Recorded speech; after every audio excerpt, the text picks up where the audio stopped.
মুসলমান বন্ধুরা আমার, কোরআনুল কারীম এটা এমন একটা কিতাব যার তাফসীর লেখা হয় নাই। পৃথিবীতে এমন কোনো ভাষা নেই, পৃথিবীর উল্লেখযোগ্য সবগুলি ভাষায় কোরআনুল কারীমের তাফসীর লেখা হয়েছে, কিন্তু কোনো মুফাসসির আজ পর্যন্ত কথা বলতে পারেন নাই আমি যে তাফসীর লিখেছি এর চাইতে ভালো তাফসীর কেউ লিখতে পারেননি, পারবে না। এটা শেষ, আর তাফসীর লেখা লাগবে না, এই কথা আজ পর্যন্ত কোনো মুফাসসির বলতে পারে নাই। কেন? আল্লাহ রাব্বুল আলামিন সূরা কাহাফের 109 নম্বর আয়াতে বলেন, কুল্লাউ কানাল বাহরু মিদাদাল লিকালিমাতি রাব্বি লানাফিদাল বাহরু ক্বাবলা আন তানফাদা কালিমাতু রাব্বি ওয়ালাউ জিনা বিমিসলিহি মাদাদা। আল্লাহ পাক বলেন, নবী আপনি বলুন, আমার রবের কথাগুলো লেখার জন্য যদি সমুদ্রের সমস্ত কালিগুলো, সমস্ত পানিগুলি কালিতে পরিণত হয়ে যায়, আর আমার রবের কথা লেখা শুরু হয়ে যায়, আমার রবের কথা লেখার পূর্বে সমস্ত সমুদ্রের পানিগুলি শেষ হয়ে যাবে। এরপরে যদি আবার সমুদ্র ভরে দেওয়া হয়, আরো যদি লেখা হয়, তবুও আমার রবের প্রশংসা লেখে শেষ করা যাবে না। আল্লাহ রাব্বুল আলামিন সূরা লুকমানের 27 নম্বর আয়াতে বলেন, ওয়ালাউ আন্নামা ফিল আরদি মিন শাজারাতিন আকলাম ওয়াল বাহরু ইয়ামুদ্দুহু মিন বাদিহি সাবআতু আবহুরিম মা নাফিযাত কালিমাতুল্লাহ। আল্লাহ রাব্বুল আলামিন বলেন, মা নাফিযাত কালিমাতুল্লাহ। আল্লাহ পাক বলেন, 7টা সমুদ্রের পানি যদি একত্রিত করা হয়, 7টা সমুদ্রের পানি যদি এক জায়গায় করা হয়, আর ওই পানিগুলি যদি কালিতে পরিণত হয়ে যায়, পৃথিবীর সমস্ত গাছগুলি যদি কলমে পরিণত হয়ে যায়, ওই কালি দিয়ে আর গাছ দিয়ে আমার প্রভুর কথা, আল্লাহ রাব্বুল আলামিনের ব্যাখ্যা যদি লেখা শুরু হয়ে যায়, তবুও আমার রবের কথা লেখা শেষ হবে না। মা নাফিযাত কালিমাতুল্লাহ, আল্লাহর কথা লেখা শেষ হবে না। এত বড় বিরাট আযীম কিতাব আল্লাহ পাক আমাদেরকে দান করেছেন, জোরে বলেন সুবহানাল্লাহ। কেমন বড় আযীম কিতাব! আল্লাহ রাব্বুল আলামিন এই কোরআনের আমানত আসমানকে দিতে চেয়েছিলেন। আসমান বলল, আল্লাহ রাব্বুল আলামিন, হে আমার প্রভু, এই কোরআনের ওয়েট বা ওজন আমি বহন করতে পারবো না। আল্লাহ রাব্বুল আলামিন এই কোরআনকে জমিনের উপর নাজিল করতে চেয়েছিলেন। জমিন বলল, রাব্বুল আলামিন, এই কোরআনের ওয়েট আমি বহন করতে পারবো না। আল্লাহ রাব্বুল আলামিন এই কোরআনকে সমুদ্রের উপর নাজিল করতে চেয়েছিলেন। সমুদ্র বলল, আল্লাহ, এই কোরআনের ওয়েট আমি বহন করতে পারবো না। আল্লাহ রাব্বুল আলামিন সূরা হাশরের 21 নম্বর আয়াতে বলেন, লাউ আনজালনা হাযাল কুরআনা আলা জাবালিন লারাআইতাহু খাশিআম মুতাসাদ্দিআম মিন খাশইয়াতিল্লাহ ওয়া তিলকাল আমসালু নাদরিবুহা লিন-নাসি লাআল্লাহুম ইয়াতাফাক্কারুন। আল্লাহ রাব্বুল আলামিন বললেন, আমি যদি এই কোরআনকে পর্বতের উপর নাজিল করতাম, তাহলে তুমি দেখতে পেতে আমার ভয়ে ভীত সন্ত্রস্ত হয়ে পাহাড়গুলো চূর্ণ বিচূর্ণ হয়ে যেত।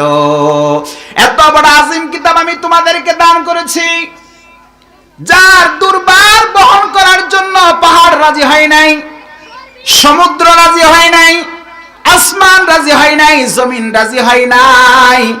আল্লাহ রাব্বুল আলামিন সূরা আহজাবের 72 নম্বর আয়াতে বলেন, এই কোরআনুল কারীমকে বহন করতে রাজি হয়েছে আমার বান্দারা। সিল্লা বলেন সুবহানাল্লাহ। যার ওয়েট ওজন আসমান জমিন সমুদ্র পাহাড় পর্বত কেউ রাজি হয় নাই। এই ছোট্ট মানুষেরা এই কোরআনুল কারীমকে বহন করার জন্য রাজি হয়েছে।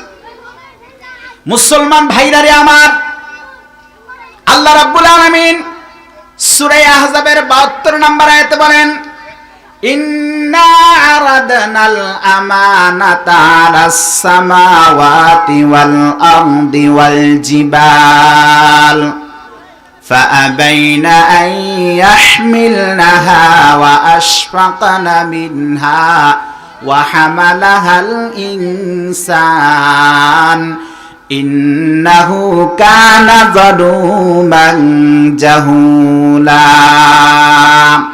আল্লাহ রাব্বুল আলামিন বলেন, নিশ্চয় আমি কোরআনের আমানতকে আসমান পর্বত এবং সমুদ্রের উপর নাজিল করতে চেয়েছিলাম।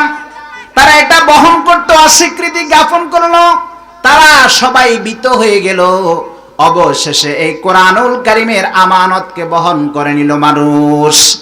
আল্লাহ রাব্বুল আলামিন বললেন, নিঃসন্দেহে মানুষ একান্ত জালেম এবং এই কোরআনের আমানত বহন করা সম্পর্কে একান্তই অজ্ঞ।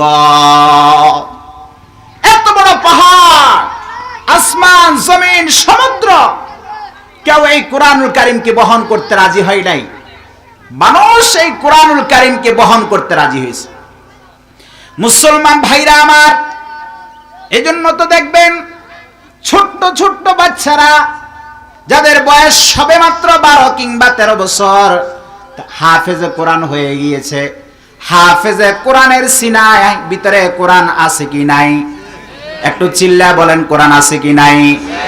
এ মুসলমান ভাইরা আমার, এজন্য পুরা বিশ্বের মধ্যে আমার দেশের ছোট ছোট কচিকাচি বাচ্চারা বিশ্ব চ্যাম্পিয়ন হয়, হাফেজে কোরআন হয়ে পুরা বিশ্বের মধ্যে 1 নাম্বার হয়। এটা দেখে আমার দেশের কিছু নাস্তিক্যবাদীদের জ্বালা যন্ত্রণা শুরু হয়ে গিয়েছে। কয় মুখস্থ বিদ্যা পেয়ে এত কেন লাফালাফি? আরে বেটা, মুখস্থ বিদ্যা নয়, এটা হচ্ছে আল্লাহ পাকের ঐশী গ্রন্থ আল কোরআন। পারলে একটা সূরা মুখস্থ করে দেখাও। কথা বলেন ঠিক না বেঠিক? মুসলমান ভাইরা আমার, খুব খেয়াল করে বুঝবেন, কাল কিয়ামতের ময়দানে রাসূল আসামি করবেন তাদেরকে যারা আল্লাহর কোরআনকে ছেড়ে দিয়েছে। রাসূল হবে বাদী। কথা বলেন, বাদী হবে কে? আরো চিল্লায় বলেন, বাদী হবে কে? আসামি হবে কারা? যারা আল্লাহর কোরআনকে ছেড়ে দিয়েছে। আল্লাহর পয়গম্বর বিশ্বনবী রাহমাতুল লিল আলামিন আল্লাহর দরবারে ফরিয়াদ করে বলবেন, হে আমার রব, হে আমার প্রতিপালক, এ সকল বান্দারা তোমার কালামকে, তোমার কোরআনকে অপ্রয়োজনীয় জিনিস বলে পরিত্যাগ করেছিল।